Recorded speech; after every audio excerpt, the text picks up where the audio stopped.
Hello everyone, study with পূর্ণির চ্যানেলে তোমাদের সবাইকে ওয়েলকাম। আজকে আমি তোমাদের সঙ্গে ক্লাস ষষ্ঠ শ্রেণীর উন্মেষ বাংলা বইয়ের পাঠ নং 4 চলো গাছের চারা রোপণ করি এই পাঠের আমি অল ক্রিয়াকলাপ তোমাদের সঙ্গে আলোচনা করব। তাহলে আমার ভিডিওটা তোমরা স্কিপ না করে দেখতে থাকো। এন্ড অবশ্যই আমার চ্যানেলে যদি নতুন কেউ ভিজিট করে থাকো তাহলে অবশ্যই আমার চ্যানেলটাকে লাইক, শেয়ার অ্যান্ড সাবস্ক্রাইব করে নেবে পরবর্তী নোটিফিকেশন পাওয়ার জন্য। তাহলে চলো এই পাঠটি আমি তোমাদের সঙ্গে আলোচনা অ্যাক্টিভিটিসগুলি আলোচনা করো। তাহলে এই পাঠটির প্রথমে কিছু শব্দের অর্থ দেখে নাও, যেটা তোমরা ভালোটিকে পড়বে এবং শিখে রাখবে। তারপরে দেখতে পাচ্ছ প্রথম হলো মহোৎসব। মহোৎসব শব্দের অর্থ হয়ে যাবে বিরাট আনন্দ অনুষ্ঠান। তারপর হয়ে যাবে প্রদর্শনী, হয়ে যাবে দেখানোর জন্য। ডাল হয়ে যাবে শাখা। আদরের হয়ে যাবে স্নেহ। ভাবনাটা হয়ে যাবে চিন্তাটা। গ্রন্থাগারে হয়ে যাবে লাইব্রেরিতে। সমাপ্তি হয়ে যাবে শেষ। শীতল হবে ঠান্ডা। প্রতিযোগিতার হবে সমক্ষতার। তারপর গাছতলায় হয়ে যাবে গাছের নিচে। একত্রিত হয়ে যাবে জোড়ো মিলিত। গোড়ায় হয়ে যাবে শিকড়ে। শাবল হয়ে যাবে গর্তে। খোড়ায় হাতিয়ার। তারপরে খোড়ার হাতিয়ার। পরিকল্পনা হয়ে যাবে কল্পনা। গাছ পাকা হয়ে যাবে গাছে পাকা। সারিবদ্ধ হয়ে যাবে লাইনে করে। ধরনী হয়ে যাবে পৃথিবী। কায়া হয়ে যাবে দেহ। সংখ্যা হয়ে যাবে ভয়। তাহলে এই ওয়ার্ডগুলি তোমরা ভালোটিকে পড়ে নেবে। তারপর নেক্সট এখানে কবি পরিচয় দিয়ে দিচ্ছে, যে নাট্যকারের পরিচয়। তাহলে কবির এখানে পরিচয় থেকে অনেকই শর্ট কোশ্চেন এসে যায়, তাহলে তোমরা এটা ভালোটিকে কবি পরিচিতি পড়ে নেবে তোমরা। নেক্সট ক্রিয়াকলাপ দেখে নাও। পাঠ ভিত্তিক 1 নম্বর হবে নিচে দেওয়া প্রশ্নগুলো শুদ্ধ উত্তর বের করে বৃত্তটি পূর্ণ করো। তাহলে এখানে প্রথম দেওয়া হলো যে নাটিকার প্রথম দৃশ্য গুনগুন করে গান গাইতে গাইতে কি ছবি আঁকছিল। তাহলে অপশন নাম্বার গ হয়ে যাবে যে মনন ছবি আঁকছিল। তাহলে বৃত্তটিভাবে পূর্ণ করে দেবে। নেক্সট 2 নম্বর হবে সুমনা সবাইকে হাতে হাতে দা, কুড়াল, শাবল, হাতুড়ি প্রভৃতি কেন নিয়ে আসতে বলেছিলেন। তাহলে অপশন নাম্বার গ তোমার কারেক্ট হয়ে যাবে যে গাছের চারা রোপণ করার জন্য। তাহলে গতে তুমি কি করবে, সার্কেল এভাবে দিয়ে বন্ধ করে দেবে। নাম্বার 2 হলো যে তুমি উপরের দ্বিতীয় প্রশ্নের উত্তরটি কেন শুদ্ধ বলে বেছে নিয়েছো সহপাঠীদের সঙ্গে আলোচনা করো। তাহলে উত্তরটি তোমরা এইভাবে লিখ। আমি উপরের দ্বিতীয় প্রশ্নের উত্তরটি শুদ্ধ বলে বেছে নিয়েছি কারণ গাছের চারা রোপণ করতে গেলে এসব হাতিয়ারের দরকার হয়। বেড়াও বানিয়ে লাগাতে হবে। নেক্সট নাম্বার 3 দেখে নাও। নিচে দেওয়া শব্দগুলির অর্থ অভিধান দেখে বের করো। তাহলে এখানে শব্দের অর্থগুলি তোমরা এখানে বলবে। প্রথম দেওয়া হলো প্রদর্শনী, মহোৎসব, শীতল, কায়া, ধরনী, শাবল। তাহলে উত্তরগুলি লিখবে এইভাবে যে প্রদর্শনী শব্দের অর্থ হয়ে যাবে দেখানোর জন্য। মহোৎসব হয়ে যাবে বিরাট আনন্দ অনুষ্ঠান। শীতল হয়ে যাবে ঠান্ডা। কায়া হয়ে যাবে দেহ। ধরনী হয়ে যাবে পৃথিবী। শাবল হয়ে যাবে গর্তে খোঁড়ার হাতিয়ার। ঠিক আছে, এভাবে তুমি শব্দ অর্থগুলি লিখে নেবে। নেক্সট 4 নম্বর হলো যে পাঠটির দ্বিতীয় ছবিতে কাহিনীর কোন কোন অংশ প্রকাশ পেয়েছে আলোচনা করে নিচে বাক্যে লিপিবদ্ধ করো। তাহলে তুমি এখানে উত্তরটি লিখবে। কাহিনী দ্বিতীয় ছবিতে দেখা যাচ্ছে একটা ছোট গাছের মূলে থাকা শিকড়গুলোতে রং দেওয়া হয়েছে। মানুষের মতো করে তার চোখ মুখ আঁকা হয়েছে। উপরের কাটা অংশটা লাল, যেন রক্তের মতন। চোখের নিচের অংশে গাছটি কাটার সময় গড়িয়ে পড়া আঠার শক্ত ফোঁটাগুলোতেও লাল রং দেওয়া হয়েছে। নেক্সট 5 নম্বর দেখে নাও। নিচে দেওয়া প্রশ্নগুলির উত্তর দাও। ক হবে মনন কেন ছবি এঁকেছিল। তাহলে উত্তরে বলবে, উত্তর হবে বনোৎসব সপ্তাহের প্রদর্শনীতে দেবার জন্য মনন ছবি এঁকেছিল। কোশ্চেন নাম্বার খ হলো গাছ আমাদের কি কি দে বলে মনন বলেছিল। আনসার বলবে গাছ আমাদের ফুল, ফল আর ছায়া দে বলে মনন বলেছিল। গ নম্বর হবে আকাশী যে ছবিটি এঁকেছিল সেখানে লাল রং দিয়ে কি বোঝানোর চেষ্টা করেছিল। আনসারে বলবে আকাশী যে ছবিটি এঁকেছিল সেখানে লাল রং দিয়ে সে রক্তের দাগ বা চিহ্ন বোঝানোর চেষ্টা করেছিল। ঘ নম্বর হবে মহা উৎসব সপ্তাহের সমাপ্তি সভা কোথায় অনুষ্ঠিত হবে? আনসারে বলবে মহা উৎসবের সপ্তাহের সমাপ্তি সভা জেলা গ্রন্থাগারে অনুষ্ঠিত হবে। নম্বর কোশ্চেন হব পবন কাকাবাবু মননদের কি খাওয়াবেন বলেছিলেন? আনসারে বলবে পবন কাকাবাবু মননদের ছোলা আর নারিকেল খাওয়াবেন বলেছিলেন। নম্বর হবে গাছে প্রাণ আছে এই কথাটি যিনি বলেছিলেন সেই বিজ্ঞানীর নাম কি? আনসারে বলবে গাছে প্রাণ আছে এই কথাটি যিনি বলেছিলেন সেই বিজ্ঞানীটির নাম আচার্য জগদীশ চন্দ্র বসু।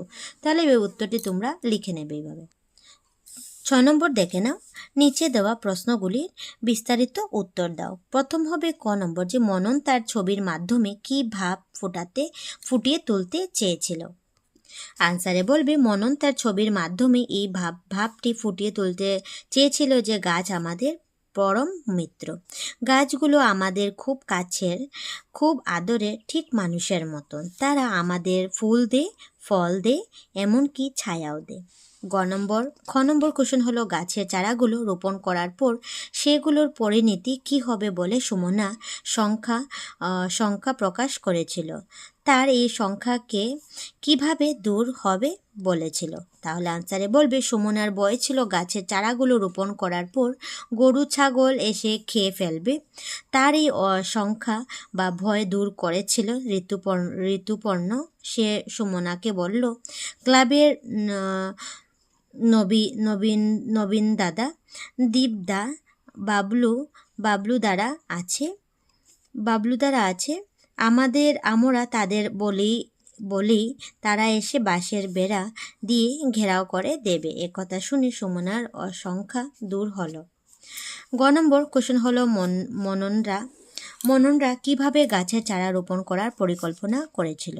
তাহলে আনসারে বলবে মননরা পরিকল্পনা করেছিল যে বিকালে তারা খেলার মাঠের চারদিকে কিছু গাছের চারা রোপণ করবে, বিভিন্ন গাছের তলায় খোঁজ করবে, অনেকগুলো চারা পাবে, তারপর সবাইকে দা, কোড়াল, শাবল ইত্যাদি নিয়ে আসতে হবে, সঙ্গে গোবরও।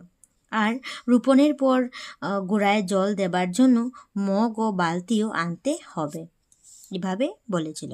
7 নম্বর হলো কে কাকে বলেছিল লিখো। তাহলে ক নম্বর হবে আমাদের ছোট ছোট ভাই বোনরা মানে শিশু ছাত্রী ছেলেমেয়েরা নেচে নেচে একটা গান গাইবে তো, এই কথাটি কে কাকে বলেছিল? তাহলে আনসারে বল ঋতুপর্ণ মননকে একথা বলেছিল। খ নম্বর হবে তোমাদের বাড়িতে যে শুকনো গোবর গুঁড়ো করে রাখা আছে সেখান থেকে ব্যাগ ভর্তি করে গোবর নিয়ে আসতে হবে, এই কথাটি কে কাকে বলেছিল? তাহলে বলবে মনন ঋতুপর্ণকে একথা বলেছিল। নেক্সট হবে 8 নম্বর, এসো কংসের সঙ্গে খংস মেলে। কংস আছে এখানে, খংস আছে, তোমরা মিলিয়ে নেবে। তাহলে মালতী পিসিমণিদের মিলাবে যে বন মহা উৎসব, মালতী পিসিমণি দিয়ে তুমি মিলাবে যে কয়েকটা বিলিতি পেয়ারার চারা পাঠিয়ে দিয়েছেন। নেক্সট হবে শনিবার জেলার গ্রন্থাগারে কি হবে? বন মহোৎসব সপ্তাহের সমাপ্তি সভা অনুষ্ঠিত হবে, এভাবে মিলিয়ে নেবে। নেক্সট হবে ঘোষক বললেন যে শ্রদ্ধেয় নাগরিকবৃন্দ আজ থেকে বন মহা উৎসব শুরু হয়েছে। নেক্সট হবে যে পবন কাকাবাবু দিয়ে তুমি মিলাবে যে একাধিক গাছ পাকা কলা পাঠিয়ে দেবেন। নেক্সট হবে তোমার জগৎ কাকাবাবুর স্ত্রী দিয়ে তুমি এইভাবে মিলিয়ে যে আমাদের ছোলা আর নারকেল খাওয়াবেন। নেক্সট হবে 8-9 নম্বর, যে নাটকটিতে যে চরিত্রগুলো আছে সেই নাম খুঁজে বের করো, একটি তালিকা প্রস্তুত করো। তাহলে দেখতে পাচ্ছি এখানে চরিত্রগুলির নাম হলো মনন, সুমনা, ঋতুপর্ণ, আকাশী, রূপক, জুনেদ, নবীনদা, দীপদা, বকুলদা, রিমঝিম, সায়রা, তারপরে মনাইশ্রী, বর্ণালী, দিদিমণি, তারপরে রঘুমামা, মালতী ইত্যাদি। তো এগুলি চরিত্রগুলি তোমরা নাম লিখে নেবে। নেক্সট 10 নম্বর হবে যে নিচের শব্দগুলো পাঠ করো এবং কোনটি কি পদ সেটি তালিকায় শ্রেণীভুক্ত করো। তাহলে এখানে পদ তুমি লিখবে, ঠিক আছে? এখানে দেওয়া আছে কিছু শব্দ, যে মনন, চোখ, সে এবং আমি, দাও, বাসস্থান, এসো, তারা, ভালো, যদি, আমরা, বেড়া, করো। তাহলে এখানে বিশেষ্য, বিশেষণ, সর্বনাম, অব্যয়, ক্রিয়া। তাহলে এগুলা গ্রামার পোর্শনে পড়ে, ঠিক আছে। তাহলে এটা আলাদাভাবে বুঝিয়ে দেব আমি। তাহলে একবার এখানে জাস্ট আছে বিশেষ্য বিশেষণ, এখানে দেখে নাও কি হবে। তাহলে বিশেষণে পড়বে মনন, বেড়া, বাসস্থান, চোখ। বিশেষণে পড়বে ভালো, সর্বনামে পড়বে সে, তারা, আমি, আমরা, অব্যয় পড়বে এবং, যদি, ক্রিয়া হয়ে যাবে দাও, এসো, করো। তো এগুলি তোমরা লিখে নেবে। তার নেক্সট 11 নম্বর হবে যে শব্দগুলো বহুবচনে প্রকাশ করো। তাহলে দেখতে পাচ্ছ ছবি আছে, আম আছে, গাছ আছে, পাখি আছে, দিদি আছে, জ্যাঠা আছে, সে। তাহলে এগুলি তুমি বহুবচনে প্রকাশ করবে। তাহলে তুমি বহুবচনে লিখবে যে ছবি, ছবিগুলো, আম, আমগুলো, গাছ, গাছগুলো, পাখি, পাখিগুলো, দিদি, দিদিরা। তারপর লিখবে জ্যাঠা, জ্যাঠারা, সে হবে তারা। তো এইভাবে এক বচন থেকে বহুবচনে লিখে নেবে। নেক্সট 12 নম্বর হলো যে 12 নম্বর যে বাক্য রচনা করো। তাহলে প্রদর্শনী, খেলার মাঠ, ধরনী, গ্রন্থাগার, চারাগাছ, বৈজ্ঞানিক দিয়ে তুমি বাক্য রচনা করবে। তাহলে তুমি বাক্য রচনা এভাবে লিখবে যে প্রদর্শনী দিয়ে মনন একটি ছবি আঁকছে, প্রদর্শনীতে দেবে বলে। খেলার মাঠ দিয়ে বাক্য রচনা করবে যে ঋতুপর্ণারা খেলার মাঠে চারিদিকে চারাগাছ লাগাবে। নেক্সট হবে যে ধরনী, ধরনী আমাদের মায়ের সমান। গ্রন্থাগার দিয়ে বলবে আমাদের স্কুলের গ্রন্থাগার থেকে আমরা গল্পের বই পড়ি। চারাগাছ দিয়ে বাক্য রচনা করবে যে আমি আমার জন্মদিনে প্রতি বছর চারাগাছ লাগাই। বৈজ্ঞানিক দিয়ে তুমি বাক্য রচনা করবে আচার্য জগদীশচন্দ্র বসু একজন বৈজ্ঞানিক। ঠিক আছে, এভাবে বাক্য রচনা করবে। নেক্সট 13 নম্বর হবে তোমার পাঠটি থেকে দ্বিরুক্ত শব্দগুলো খুঁজে বের করো। যেমন একটি দিয়ে দিয়েছে যে মেলে, মেলে, দুটো একই ওয়ার্ড, ঠিক আছে, 2 বার দেওয়া হয়েছে মেলে, মেলে। তাহলে আরও শব্দগুলি লিখবে তুমি। গুন, গুন, খেলে, খেলে, ছোট, ছোট, ঘুরে, ঘুরে, দলে, দলে, ফুলে, ফুলে। তাহলে এই ওয়ার্ডগুলি তোমরা লিখে নেবে। তারপর নেক্সট 16 নম্বর দেখে নাও। নিচে নাটিকাটিতে ঋতুপর্ণ যে সংলাপ বলেছে তা তুলে ধরা হয়েছে। ঋতুপর্ণর সংলাপ বলার পর সুমনা ও তার সঙ্গীদের কী ধরনের সংলাপ হতে পারে লিখো। তাহলে এখানে ঋতুপর্ণা দিয়ে দিচ্ছে সত্যিই যেন গাছেরও জীবন আছে, প্রাণ আছে। তখন সুমনা বলল হ্যাঁ, আচার্য জগদীশচন্দ্র বসু এই কথা বলেছিলেন। মনন তখন বলল আগামী শনিবার আমাদের জেলায় গ্রন্থাগারে বন মহোৎসব সপ্তাহের সমাপ্তি সভা অনুষ্ঠিত হবে। স্কুলের বর্ণালী দিদিমণি আমাদের সেখানে নিয়ে যাবেন। তো এভাবে আনসারটি লিখে নেব।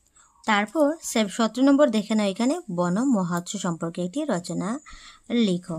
তাহলে এখানে তুমি তোমার বর্ণনা তোমরা নিজেই লিখে নেবে, ঠিক আছে। তাহলে আমার ভিডিওটা এখানেই শেষ করলাম। পরবর্তী ভিডিও পাওয়ার জন্য অবশ্যই আমার চ্যানেলটাকে সাবস্ক্রাইব করে নেবে, ঠিক আছে। তাহলে টাটা।